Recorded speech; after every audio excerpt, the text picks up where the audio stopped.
Welcome to Rays of Hope, where inspiration meets possibilities. Join us on this journey as we explore videos that illuminate the path to positivity, resilience, and success. Now we're going to focus on practical steps you can use to observe your ego, pause its patterns, and choose differently. Attachment and loss. Suffering when things change. The ego deeply attaches itself to specific outcomes, material possessions, or other people. This attachment is usually framed as, "I need this job to be happy," or, "My identity depends on this relationship." The ego confuses temporary comfort or possession with its fundamental need for safety. Because the only absolute constant in the universe is change, these attachments are doomed to cause pain. When a natural shift occurs, a friendship fades, a beloved item breaks, or a job shifts direction, the ego experiences this change not as a neutral event, but as a personal attack. The intense suffering we feel during loss often stems from the ego's expectation that things should remain permanent, causing its expectations to clash with reality. Letting go of attachment doesn't mean you stop caring, it means you stop expecting things to stay exactly the same forever. Finding relief. Simple steps to take back control from your ego. Taking command of your emotional life means learning to recognize the ego's voice and reduce its influence. This is not about eliminating the ego, it's about shifting from identifying with it to merely observing it.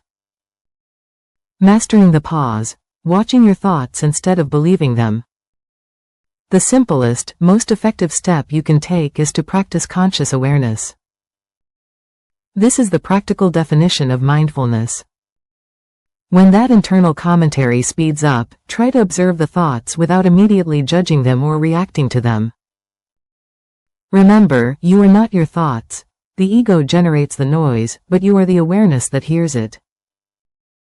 Practice observation. Notice when the inner voice starts demanding things, complaining about the past, or worrying about the future. Simply identify the thought as ego noise, and let it pass by like clouds moving across the sky. Take a breath. When a situation triggers you, criticism, frustration, intentionally take one deep breath before speaking or reacting. This power of the pause creates essential distance between the automated ego response and your conscious choice. This single act drastically reduces emotional drama.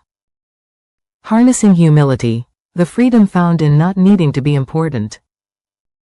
The ego constantly demands importance, recognition, and perfection.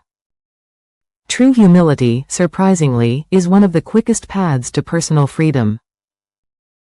It isn't about thinking less of yourself, but rather about thinking of yourself less often.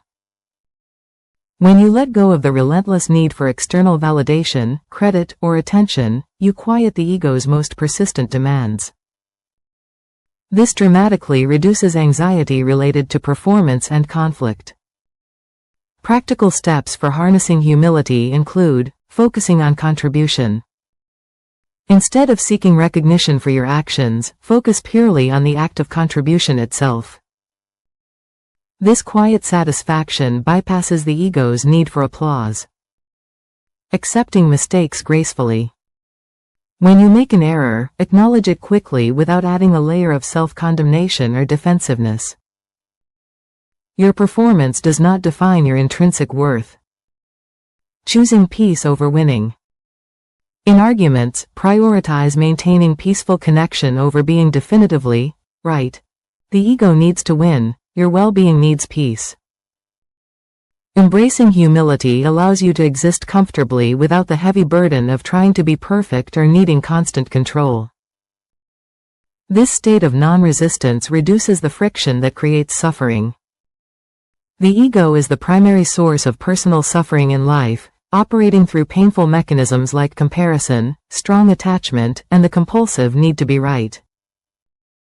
This internal cycle keeps us stuck in cycles of anxiety and frustration, regardless of external circumstances. True freedom begins with simple self-awareness. We must learn to hear the inner commentary without automatically believing it or reacting to it. Recognizing that voice and choosing awareness over immediate reaction is the only way to build a life with significantly less preventable pain.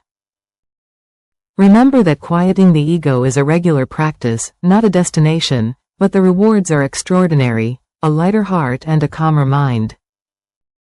You've seen how the ego drives suffering and how awareness changes the game. Thanks for watching. Thank you for joining us on this uplifting journey with rays of hope.